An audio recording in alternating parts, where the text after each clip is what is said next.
아멘. 감사합니다. 옆에 오신 귀한 성도들과 인사하겠습니다. 잘 오셨습니다. 성령 충만하시고 승리하십시오. 네. 세상 모든 종교에는 구원론이라는 게 있습니다. 구원이 있어서 구원론이 있는 것이 아니고 종교가 되기 위해서는 반드시 구원을 이야기해야만이 종교라고 하는 그런 카테고리 안에 들어가기 때문에 모든 종교에는 구원이라는 것을 반드시 이야기하게 되어 있습니다. 그런 관점에서 이 세상에 있는 모든 종교는 사람이 어떻게 구원을 받는다고 이야기할까요? 이 세상에 있는 모든 종교는 다 사람이 구원을 받으려면 행함이 있어야 된다라고 이렇게 가르친단 말이에요. 그때 행함이라는 것이 두 가지입니다. 첫째는 선을 행하는 겁니다. 그러니까 선을 열심히 행해야 돼요. 영겁의 시간을 거쳐서 선업을 쌓고 착한 일을 하고 그렇게 해야 구원을 받는다라고 이렇게 이야기한다 이겁니다. 대표적으로 불교도 그렇고 유교도 그렇습니다. 선을 행하고 의를 행해야 구원을 받는다라고 하고, 또 다른 하나는 율법을 행하는 겁니다. 다시 말하면 신의 명령이 있는 거예요. 그 명령을 따라서 준행하고 그리고 열심을 다하면은 그 신이 그를 구원해 준다라고 하는 그런 개념을 가지고 있습니다. 대표적으로 말한다면 유대교가 여기에 들어갑니다. 그래서 이 세상에 있는 모든 종교는 저렇게 사람이 무엇인가를 행해야 구원을 받는다고 하는데, 기독교도 그러겠냐 이거예요.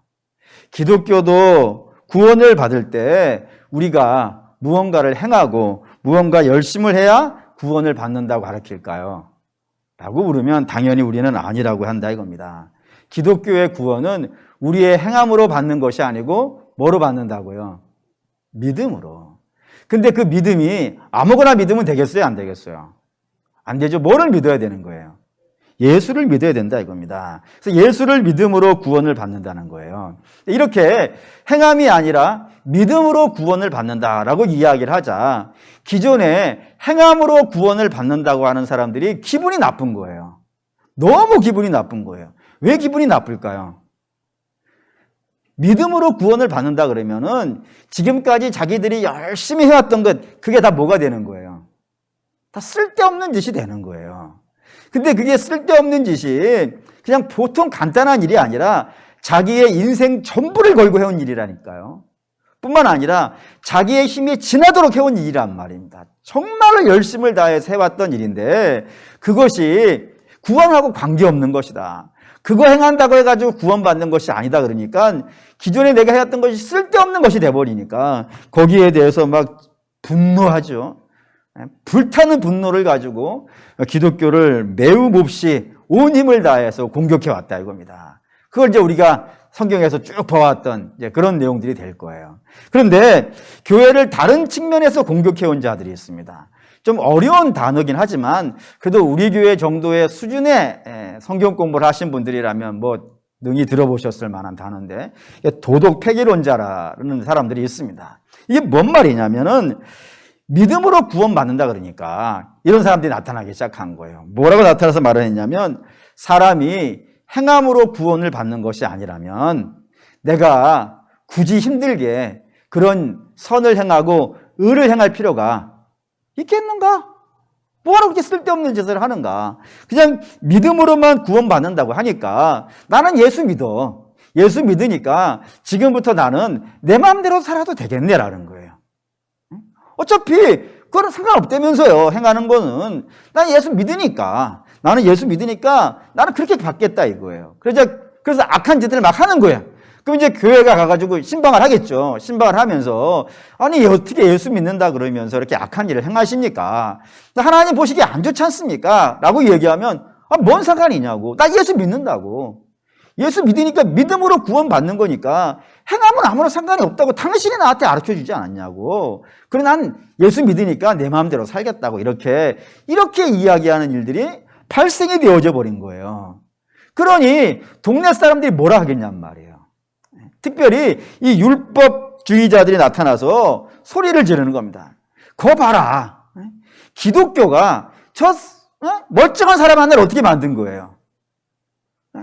이상하게 만든 거잖아요. 그전에는 내가 선을 행해야 구원을 받는다고 해가지고 열심히 선을 행하던 사람인데 그 선하고 관계없다 그러니까 자기 마음대로 이렇게 살아가는 타락한 사람을 만든 것 아니냐. 그래서 사람들에게 막 외쳤죠. 기독교는 봐라. 멀쩡한 사람 하나를 바보로 만드는 거 아니냐. 나쁜 짓을 해도 구원받는다고 하니까. 모자란 짓을 해도 구원받는다고 하니까. 뭐 다 사람 저렇게 되는 것 아니겠느냐. 그러니 기독교를 우리 사회에서 용납해 주는 것은 우리 사회를 타락시키는 것이고 우리 사회를 병들게 하는 것이고 우리 사회를 고통에 빠뜨리는 것이 되어지니 그 기독교 어떻게 하자고요? 몰아내자 그런 거예요. 그러자 가뜩이나 교회가 늘 이야기하는 것 중에 하나가 죄지 않습니까? 그 얘기하니까 사람들이 그렇게 썩 달가워하지 않던 차인데 저런 얘기하니까 맞다고 이참에 한번 좀 몰아내자고 해가지고 그런 문제들이 발생이 되어진 거예요. 막 교회를 공격하는 일들이 안팎으로 일어나게 된 것입니다. 그러자 초대교회가 이제 당황하기 시작한 거예요. 뭐 당연하죠. 뭐 행함이 필요 없다고 하니까 악한 사람들이 나타나서 악한 짓을 행하고 사람들은 기독교 핵심 교리가 믿음으로 구원받는 것인데 그 믿음으로 구원받는 교리가 조롱받게 되어진 일이 발생이 됐고 반면에 선을 행해야 된다라고 이야기를 하면은 십자가가 무슨 의미가 있어지냔 말이에요. 십자가로 구원받는 것인데 내가 선을 행해야 된다 그러면 십자가는 아무 의미 없는 것이 되지 않습니까? 그 사이에 껴가지고 교회가 이쪽으로도 가지 못하고 저쪽으로도 가지 못하는 그 딜레마의 상황에 들어갔다 이거예요. 이 이야기를 이제 사도 바울이 들은 겁니다. 사도 바울이 듣고 나서 교회가 저 문제 갖고 행함이라는 문제를 갖고 저렇게 골치 아프게 되어진 것은 이 기독교의 교리의 문제가 있는 것이 아니고 저 교회가 이 빌립보 교회겠죠. 그러니까 여기서는 그 빌립보 교회가 복음을 아는데 복음을 제대로 몰라서 그렇다 이거예요.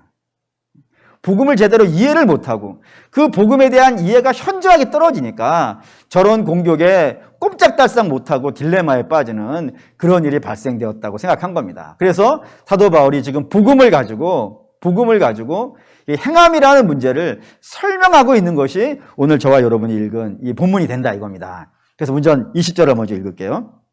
20절 읽겠습니다. 그러나 우리의 시민권은 하늘에 있는지라 거기로부터 구원받는 자 곧 주 예수 그리스도를 기다리노니. 여기 이제 아주 중요한 단어가 등장했어요. 우리의 시민권은 어디에 있다고요? 하늘에 있는지라 라고 했습니다.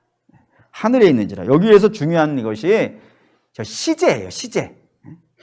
그러니까 우리의 시민권이 언제 있다는 거예요 지금. 영어를 해야겠어요. 영어를. 방언. 방언. 우리의 시민권은 하늘에 있는지라를 제가 미국 방언으로 보여드릴게요. 읽는 거로 같이 읽고. 왜 이렇게 썼을까? 제가 쏘라는 건 이거인데, but our citizenship is in heaven이에요. in heaven은 천국이고, our citizenship, 우리의 시민권은 하늘에 is라고 써놨다는 걸 여러분들이 기억하실 필요가 있다 이거예요. 그러니까 우리의 시민권이 앞으로 생기는 것이 아니라 이거예요. 우리가 지금은 시민권이 없어. 지금은 시민권이 없는데 앞으로 어느 순간에 가면 그때서야 우리의 시민권이 하늘에 딱 생기는 것이 아니고 지금 어떻다는 거예요. 지금 있다는 거예요. 이런 이야기를 들으면 사실 저와 여러분들은 매우 당황해야 돼요. 매우 당황해야 되는 것이 뭐냐면은 우리가 도대체 언제 시민권을 땄지? 왜 이런 고민을 하게 됐냐면 여러분 대한민국의 시민권 있잖아요. 대한민국 국적. 대한민국의 국적은 아무나 따지 못합니다. 우리나라 사람은 뭐 당연히 받겠지만 외국 사람이 우리나라의 시민권을 가지려면 그냥 주어지지 않아요. 5가지 조건이 되어져야 된다고 되어 있습니다. 그 5가지가 첫 번째가 뭐냐면 여기에 대한민국이라고 하는 땅에 5년 이상을 살아야 됩니다.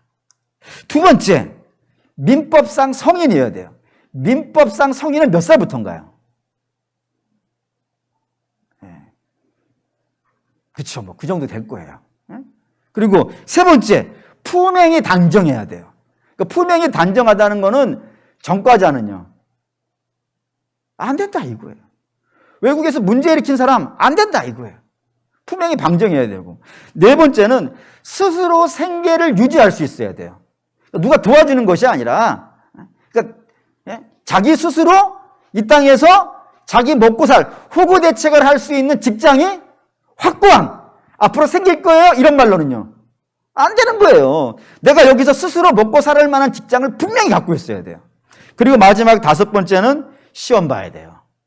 뭔 시험을 봐야 되냐면 애국가 1절에서 4절까지 써야 돼요. 이거 쓰라 그러면 난 대한민국 국민 못될 것 같아. 4절까지 쓸 수 있어요? 4절이 뭐예요? 이기산과 이 마음으로 충성을 다.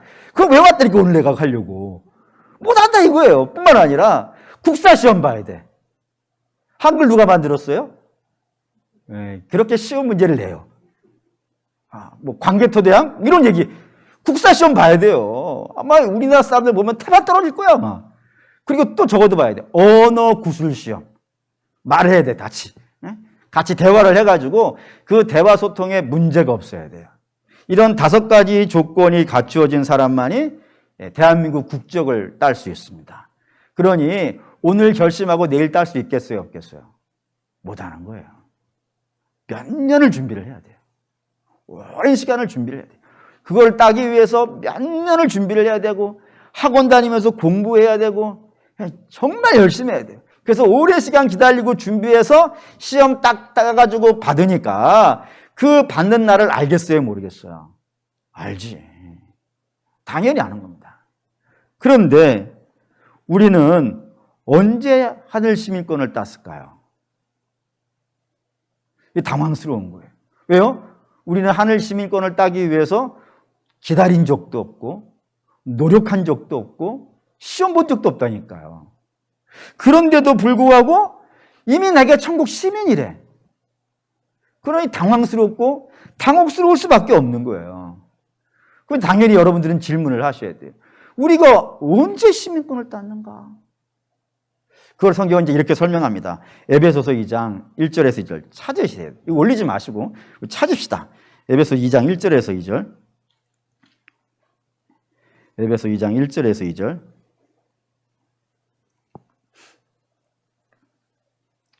에베소 2장 1절에서 2절. 같이 읽습니다. 그는 허물과 죄로 죽었던 너희를 살리셨도다. 그때에 너희는 그 가운데서 행하여 이 세상 풍조를 따르고 공중권세 잡은 자를 따랐으니 곧 지금 불순종의 아들들 가운데 역사하는 영이라. 이것입니다. 여기 이제 우리의 원래 모습이 등장했다 이겁니다. 그 원래의 모습은 어떤 모습이냐면 허물과 죄로 죽어 있다 이겁니다. 여기서 죽었다는 건 뭐가 죽었다는 걸까요? 우리 육신은 살아있지 않습니까? 여기서 죽은 건 뭐가 죽은 거예요? 영이 죽은 거예요. 영이 죽었다는 표현은 우리가 늘 자주 썼던 거니까 잘 이해하실 거예요. 어떠한 상태가 영이 죽어 있는 상태인가요? 하나님과 단절되어져 있는 상태예요. 그러니까 생명 대신 하나님과 단절되어져 있다고요. 그러니까 생명 대신 하나님과 단절되어져 있으니까 가지로, 나무로 얘기할까요? 나무에서 가지가 잘려져 나가 있다 이거예요. 그러니 그 잘려져 나간 가지에는 열매가 맺을 수 있겠어요? 없겠어요? 열매가 맺을 수 없다 이겁니다. 물론 열매는 여러분 잘 아시죠? 우리가 늘 읽었던 것이니까 사랑과 희락과 화평과 오래 참음과 양선과 자비와 온유와 충성과 절제, 이게 선이잖아요. 이런 선이 어떻게 해서 맺혀질 수가 있다고요? 나무에 붙어 있어야 된다 이겁니다. 나무에 붙어 있어가지고 거기서부터 영양분을 공급받고 은혜를 받아야 비로소 예수 그리스도로 말미암아서 우리의 삶에 생기는 것들이라 이거예요.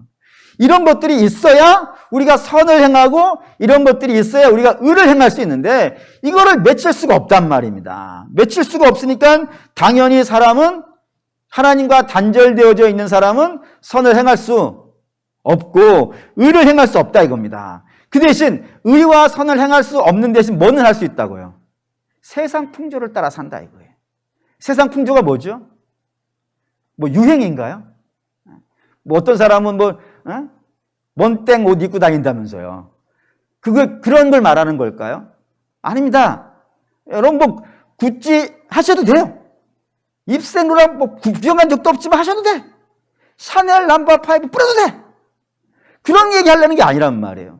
세상 풍조는 뭐겠어요? 세상은 다 어떻게 살아요? 자기 마음대로 산다 이거예요. 다 자기 이익과 자기 만족과 자기 기쁨을 위해 산단 말입니다. 남이야 어떻게 되든 관계없어요.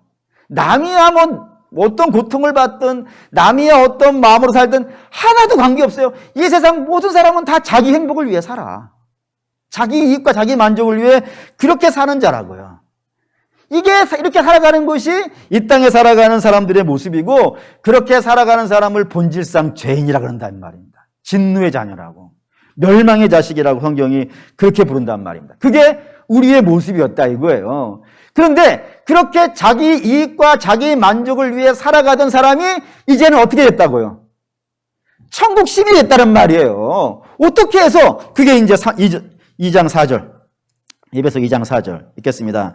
긍휼이 풍성하신 하나님이 우리를 사랑하신 그 큰 사랑을 인하여 그랬습니다. 여기 긍휼이라는 말에다 동그라미랑 만개를 그으시고, 그 긍휼이 뭐냐면 하나님께서 이 죄로 살아가는 사람들, 자기 이익과 자기 만족을 이루는 그 세상 풍조를 살아가면서 나만 이득을 하고 여러분은 여러분들의 이득을 갖고 살아가니까 맨날 치고받고 싸우지 않겠어요? 서로가 손해 안 보려고, 서로 이득을 챙기려고 맨날 싸우지 않겠어요? 그러니까 이리 치이고 저리 치이면서 고통받고, 그리고 그 고통 속에서 아무 희망 없이 죽어가는 우리를 어떻게 하셨다고요? 불쌍히 여기셨다고. 아무 소망 없이 살아가는, 그저 오늘 내게 주머니에 뭐를 집어넣을까만 생각하면서 그렇게 아우기다침하고 살아가는 우리를 주께서 불쌍히 여기셔가지고 우리에게 뭐를 하셨다고요? 큰 사랑을 베풀었단 말입니다. 그 큰 사랑이 뭐죠? 그게 요한복음 3장 16절이에요. 이건 아시죠? 한번 외워볼게요. 하나님이 세상을 이처럼 사랑하사 독생자를 주셨으니 이는 저를 믿는 자마다 멸망치 않고 영생을 얻게 하려 하십니다. 이게 큰 사랑이라 이거예요. 이 큰 사랑을 우리에게 베풀어 주셨다고요. 이 큰 사랑을 우리에게 베풀어 주셨으니까 우리에게 변화가 나타났다 이겁니다. 그 변화가 2장 5절, 에베소 2장 5절 읽겠습니다. 허물로 죽은 우리를 그리스도와 함께 살리셨고 너희는 은혜로 구원받은 것이니라. 죽었던 우리가 어떻게 됐다고요? 살아났다 이거예요. 살아났다고. 전에는 죽어 있었는데, 영이 죽어 있었는데, 하나님과 단절되어져 있어서 영이 죽어 있었는데, 이제 예수 그리스도가 우리 대신 죽고 우리는 예수 그리스도가 있는 그 자리에 왔으니 우리는 살았다 이거예요. 살았는데 산 것으로 끝난 것이 아니고 2장 6절에 중요한 오늘 이야기가 등장한다 이겁니다. 2장 6절 읽을게요. 또 함께 일으키사 그리스도 예수 안에서 함께 하늘에 앉히시니. 하늘에 앉히셨다고 이미. 그러니까 우리는 지금 앞으로 천국에 갈 거예요. 그거는 지금 우리의 육신이 가는 것이고, 지금 우리는 영적으로 봤을 때 우리 지금 어디에 있는 거예요? 천국에 있다니까요, 지금. 천국을 잘 이해를 못하시면 잘 이해를 안 될 수가 있겠네요. 천국은 어떤 곳이냐면, 지리적으로 천국이라는 곳이 물론 하늘에 있어요. 근데 지리적으로도 천국에 하늘이 있지만 천국의 가장 중요한 개념은 뭐냐면 하나님과 내가 연결되어진 상태예요. 그래서 하나님이 계시는 곳이 어디예요? 그게 천국이에요. 그러니까 지금 우리는 하나님과 함께 있으니까 내가 있는 곳이 어디든지 간에요. 거기에서 천국의 삶을 산다 이거. 이미 앞으로가 아니고 이미 그 삶을 우리는 좀 살고 있다 이겁니다. 이거를 골로새서 1장 13절. 골로새서 1장 13절. 성경이 중요한 선포들을 하는 것을 잘 기억을 하셔야 돼요. 빌립보서 뒤가 골로새서예요. 골로새서 1장 13절 읽겠습니다. 그가 우리를 흑암의 권세에서 건져내사 그의 사랑의 아들의 나라로 옮기셨으니. 여기에 이제 흑암의 나라가 있어요. 흑암의 나라는 죄와 사망의 나라일 것이고 지옥의 권세가 있는 곳일 것이고 그 세상 풍조로 살아가는 사람들이 살아가는 곳이라 이거예요. 거기에 있었는데 그런 우리가 어떻게 됐다고요?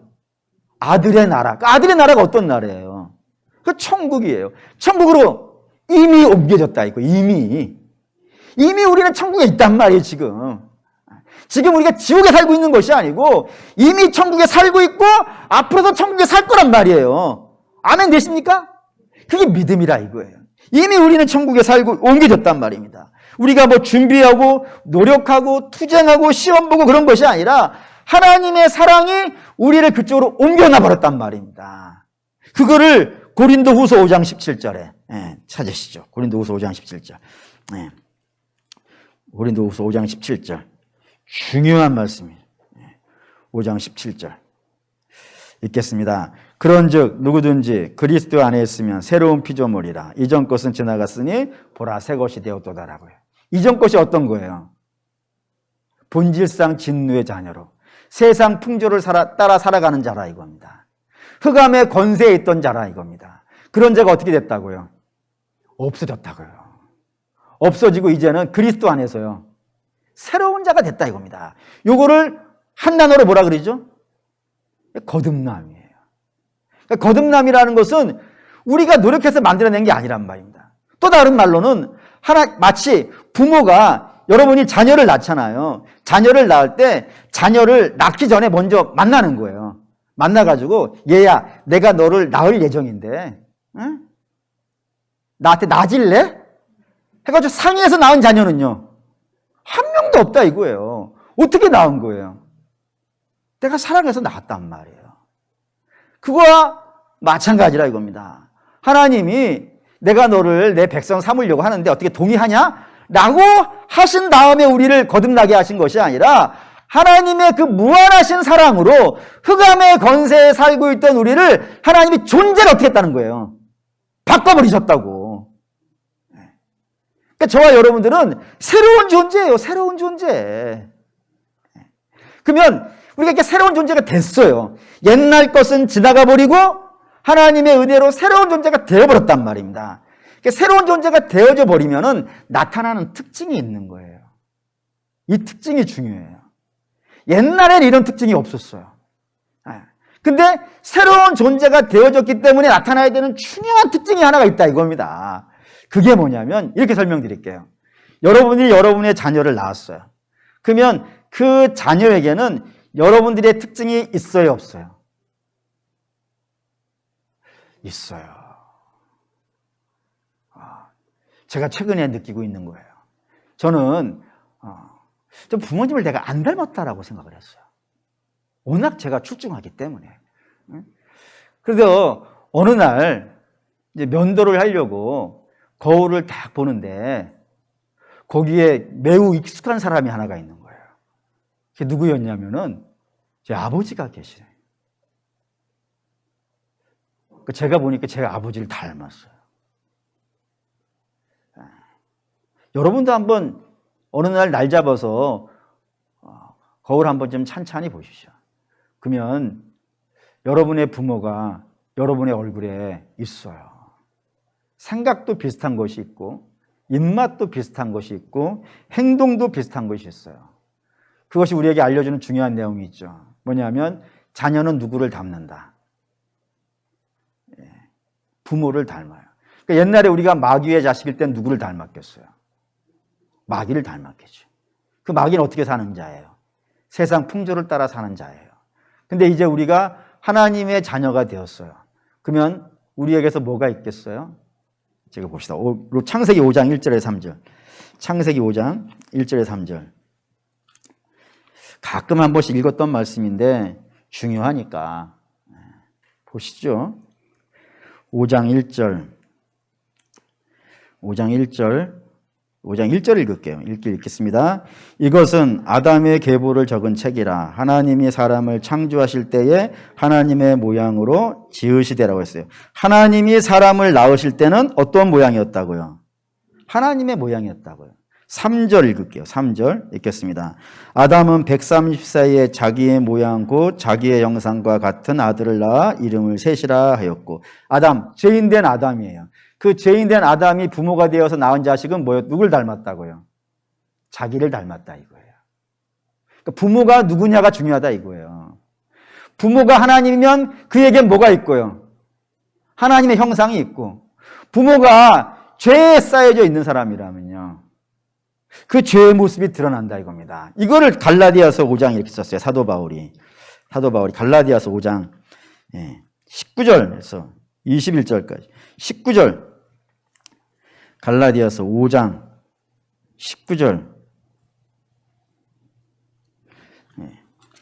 갈라디아서 5장 19절 갈라디아서 19장 5절에서부터 21절 읽겠습니다.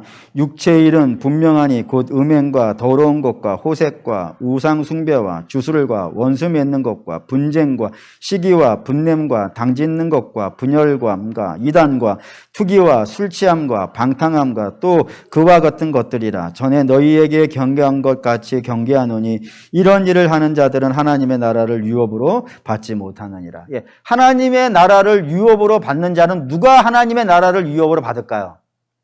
이렇게 얘기할까요? 여러분들의 재산은 누가 받아요?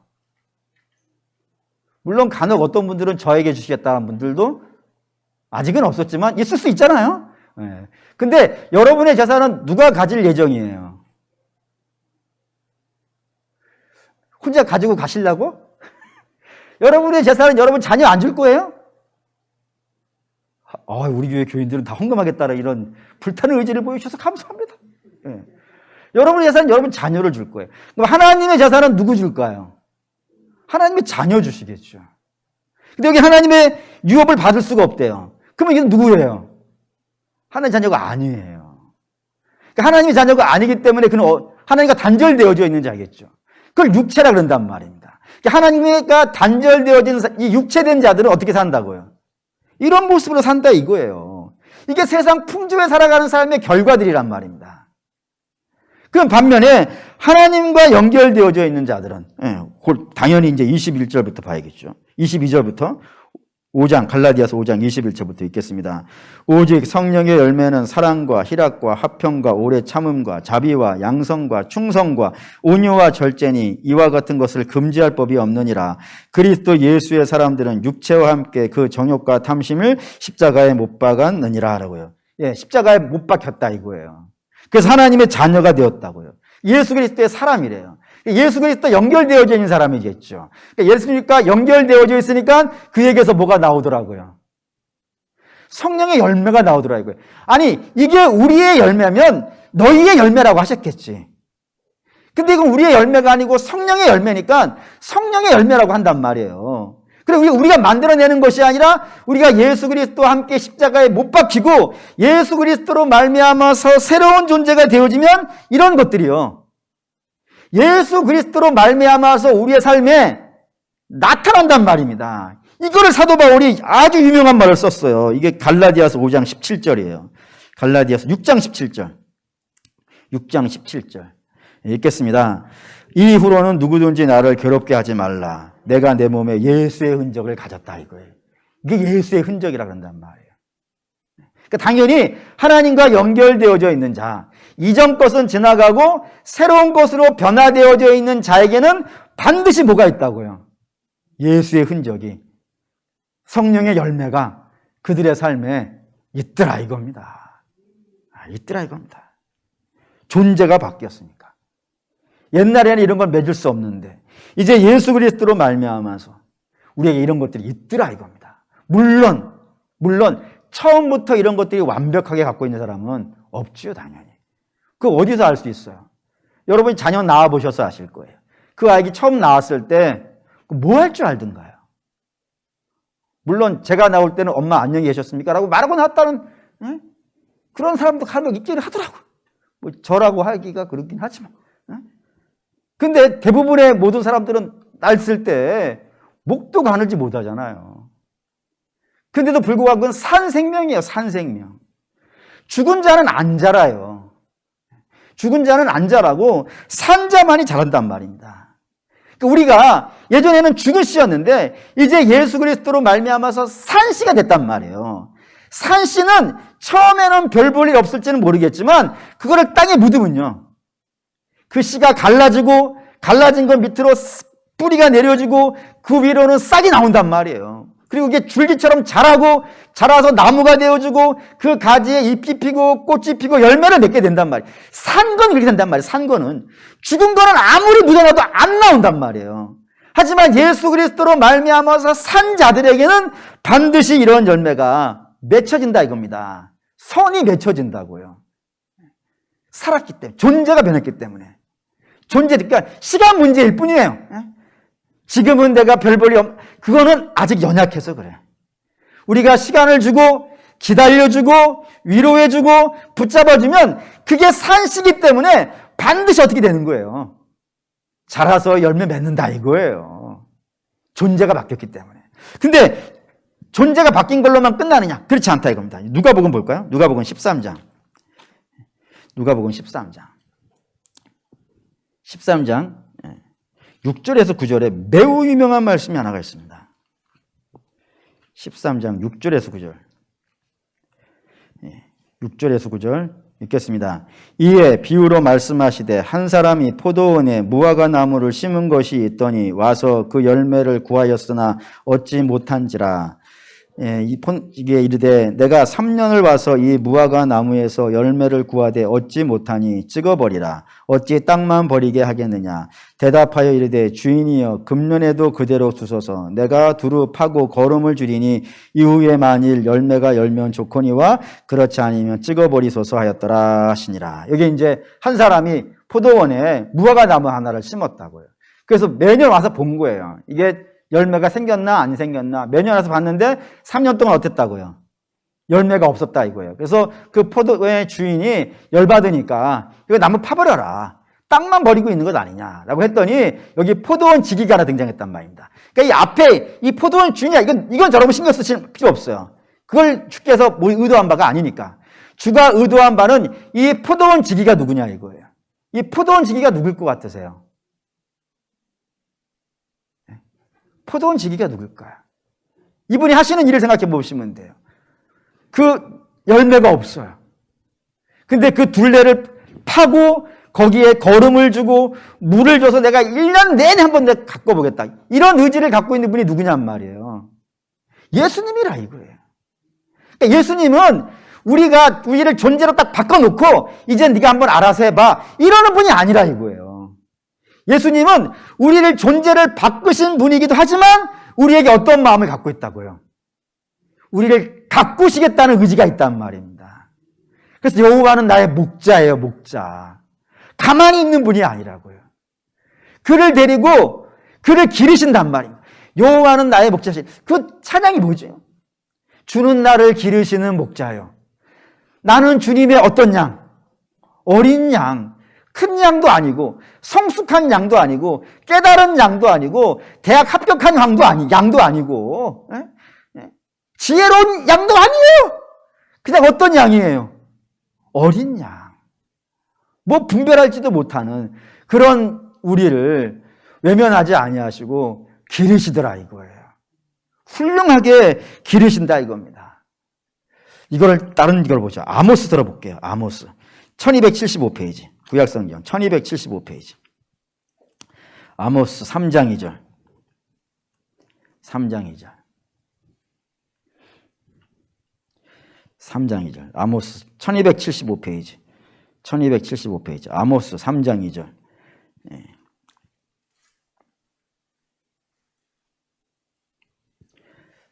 아모스 3장 2절 읽겠습니다. 내가 땅의 모든 족속 가운데 너희만을 알았나니 그러므로 내가 너희 모든 죄악을 너희에게 보응하리라 하셨나니. 여기 땅의 모든 족속이 있어요. 근데 땅의 모든 족속에 대해서 하나님이 관심이 없대. 오직 하나에만 관심이 있대요. 누구에게요? 내 백성에게. 이 내 백성, 여기 이제 이스라엘이 있죠. 근데 이스라엘이 잘하고 있어서 내 백성이 아닌 거예요. 아모스서에 등장하는 이스라엘은 너무너무 못된 이스라엘이에요. 근데 그 못된 이스라엘인데도 불구하고 저 백성은 내 백성이라고. 그래서 내가 가만히 안 있겠다 이거예요. 못하는 짓을 하고 있으니까 어떻게 하겠다고요? 내가 혼내겠다 이거예요. 내가 혼내서라도 저들을 다시 원래 자리로 내가 데려올 거야 라고 하는 의지라 이겁니다. 이거 호세아를 볼게요. 성경에 너무 많이 나와서 그래요. 호세아 1265페이지. 1265페이지. 호세아 10장 8절. 존재가 바뀌는 것. 천국 백성이 되는 건 존재가 바뀌는 일인데 존재가 바뀌는 걸로 끝나는 게 아니라 이겁니다. 10장 8절. 호세아 11장 8절. 죄송합니다. 11장 8절. 11장 8절. 읽겠습니다. 에브라임이여 내가 어찌 너를 놓겠느냐. 이스라엘이여 내가 어찌 너를 버리겠느냐. 내가 어찌 너를 아드마와 같이 놓겠느냐. 어찌 너를 스보임같이 두겠느냐. 내 마음이 내 속에서 돌이키어 나의 궁율이 온전히 불붙듯 하도다. 여기 이스라엘이에요. 이스라엘을 상징하는, 호세아에서 이스라엘을 상징하는 사람이 하나가 등장합니다. 그 사람 이름 알아요, 여러분들이? 누구죠? 고멜이에요. 고멜 어떤 여자예요? 딴 데 가서 바람 피고 있는 여자예요. 그래서 늘 집 나가고 도망가고 그런 여자예요. 그게 이스라엘이에요. 이스라엘이 우상 숭배에 빠져가지고 가늠한 여자처럼 저렇게 돌아다니고 있더라 이거예요. 그러면 호세아가 버릴만 하지 않습니까? 에이 이제 못해 먹겠어 라고 버릴만 한데 하나님이 호세아에게 뭐라 그러시는 거예요? 너 다 데리고 와. 돈 주고라서도 데리고 와. 네 전 재산을 팔아서라도 데리고 와. 라고 하시는 것처럼 하나님이 그렇다 이거. 여기 아드마와 스보임이라는 동네가 나오는데 이 아드마와 스보임이라는 동네는 소돔과 고모라가 멸망할 때 같이 사라진 동네라고 되어져 있어요. 근데 주께서 여러분들이 아시다시피 소돔과 고모라나 아드마나 스보임이 멸망할 때 저들을 건져내지 않는단 말이에요.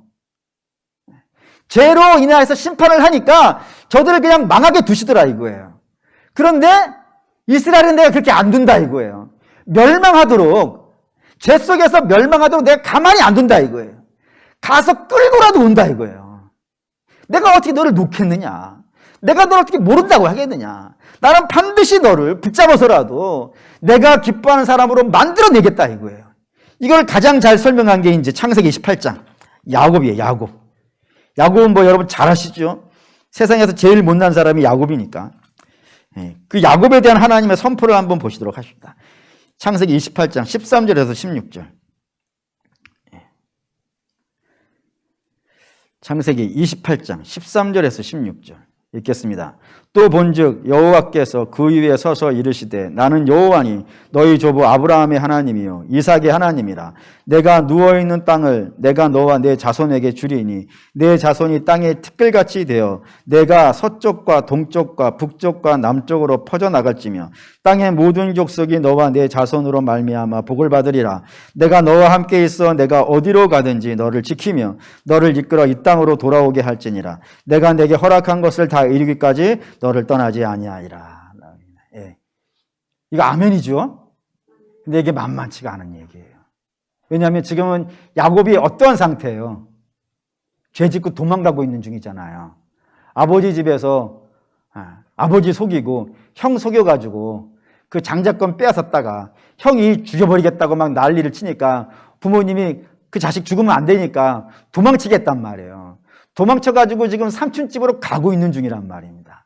복받을 만한 자격이 어느 한 구석에도 없다 이거예요. 근데 그런 사람에게 주께서 갑자기 나타나신 거예요. 나타나셔서 하시는 말씀이 뭐냐면 야, 나 너한테 이런 계획이 있어. 내가 너로 말미암아 온 천하가 복을 받게 만들 거야. 이게 나의 계획인데 지금은 네가 그 복을 받을 만한 자격이 안 돼. 지금 네가 몽땅 죄를 짓고 살아가니까. 근데 한번 네 하고 싶은 대로 한번 해봐. 가고 싶은 대로 가봐. 그러면 그렇다고 내가 너를 어떻게 하겠다고요? 포기하지 않을 거야. 끝까지 쫓아갈 거야. 끝까지 쫓아가가지고 너를 잡아오고 말 거야. 잡아와서 다시 네가 있어야 되는 자리, 이 가나안 땅에 내가 너를 반드시 오게 할 거야. 그래서 이 복을 내가 너로 하여금 받고 말게 할 거야 라고 주께서 말씀하시는 장면이라 이거예요. 그 이 장면이 여러분 알다시피 이루어져요, 안 이루어져요? 이루어지더라 이거예요. 그게 하나님의 의지다 이겁니다. 이거를 오늘 사도 바울이 빌립보 3장 21절 이렇게 썼어요. 이게 이제 결론이 되겠지. 빌립보 3장 21절. 예, 따라와 주시느라고 굉장히 고맙습니다. 빌립보 3장 21절. 이렇게 되어 있습니다. 읽을게요. 그는 만물을 자기에게 복종하게 하실 수 있는 자의 역사로 우리의 낮은 몸을 자기의 영광의 몸의 형체로 같이 변하게 하시리라. 우리의 낮은 몸을 어떻게 하신다고요? 자기와 같이. 그 예수 그리스도의 영광된 몸처럼 우리를 바꿔놓고야 말겠다 이거예요. 이게 하나님의 의지라 이겁니다. 하나님의 열심이고. 이게 성도의 행함이에요. 그러니까 성도의 행함이라는 것은 내가 이 선을 행하였기 때문에 구원받는 개념이 아니에요. 구원의 근거로서 행함이 있는 게 아니에요. 성도의 행함이라는 것은 내가 이미 하나님의 자녀가 되었다는 결과예요. 내가 존재가 바뀌었으니까 나는 선을 행할 수밖에 없어요. 그렇죠? 아멘이죠? 옛날에는 이 선을 따라 살 수가 없다고 했어요. 옛날에는 세상 풍조를 따라 살았단 말이에요. 근데 우리가 이제 예수 그리스도 말미암아서 존재가 바뀌었다고요. 존재가 바뀌었으니까 이제 이 일을 할 수밖에 없단 말이에요. 뿐만 아니라 내가 안 하려고 하면요, 하나님 몸뚱이 들고 뛰어온단 말이에요. 그래서 하게 만드신단 말이에요. 그렇기 때문에 성도라고 하는 사람은 내가 성도가 되었기 때문에 선을 행한다 이거예요. 성도가 되기 위해서, 천국 백성이 되기 위해서 선을 행하는 것이 아니고 하나님의 자녀가 되었기 때문에 이제 나는 선을 행해야 된다 이거예요. 그것이 다르더라 이겁니다. 고로 우리 사랑하는 믿음의 성도 여러분, 그래서 거듭난 자에게는 뭐가 소원이겠어요? 거듭난 자에게는 뭐가 소원일까요? 네, 맞습니다. 우리 이런 얘기 하잖아요. 우리 집 애들을 데리고 한 번씩은 다 해보셨을 것 같아. 그 애들한테, 얘야, 너는 다리 밑에서 주워왔어. 이런 게 안 닮았잖아. 우리 집 식구는 다 고기를 안 좋아하는데 너는 고기를 엄청 좋아해. 저는 우리 예선에 때 써먹어 봤어요. 너는 다리 밑에서 주워왔어. 너는 내 자녀가 아니야. 했죠. 그랬더니 애가 우는 거야. 옆집에는 그렇게 얘기했더니 안 울더라고요. 옆집에는 멀뚱멀뚱 쳐다보더니 나 무슨 상관이에요? 라고 하더라고요. 근데 우리 집 애들은 너는 다리 밑에서 주워왔어 라고 하니까 근심하더라고요. 그게 자녀 아닙니까? 그러니까 우리가 하나님의 자녀가 아닐 때는 선하고 관계가 없죠. 근데 우리 하나님의 자녀가 됐다고요. 그러니까 하나님의 자녀가 되었으면 누구를 닮아야겠어요? 하나님을 닮을 수밖에 없어요. 그리고 하나님 닮는 게 소원이 돼요. 그리고 하나님 안 닮았을 때요, 넌 내 자녀 아니야 라는 말에 자녀가 근심하듯이 내가 하나님의 모습을 안 닮은 것을 보고 고통스러워하는 게 자녀예요. 자녀가 아닌 사람은 안 고통스러워한다니까요. 근데 자녀인 사람은 그게 고통스러워요. 그래서 기도해요. 하나님, 제가 예수를 믿은 지 몇 년인데 아직도 이렇습니까? 라고 가슴 아파하고 제게 은혜를 베풀어 주셔서 주님의 삶의 한 절이라도 닮은 자 되게 해주십시오. 그 소원이라는 찬양에 그런 가사가 있더라고요. 삶의 한 절이라도 주님을 닮기 원하네. 그게 소원인 거예요. 그 사랑하는 믿음의 성도 여러분, 그게 기독교인들의 행함이라 이겁니다. 구원의 근거가 아니라 구원받음의 결과라고요. 그래서 성도들은 반드시 자기의 삶으로 내가 구원받았음을 증명해야 됩니다. 물론 처음부터 쉽지 않죠. 연약하니까.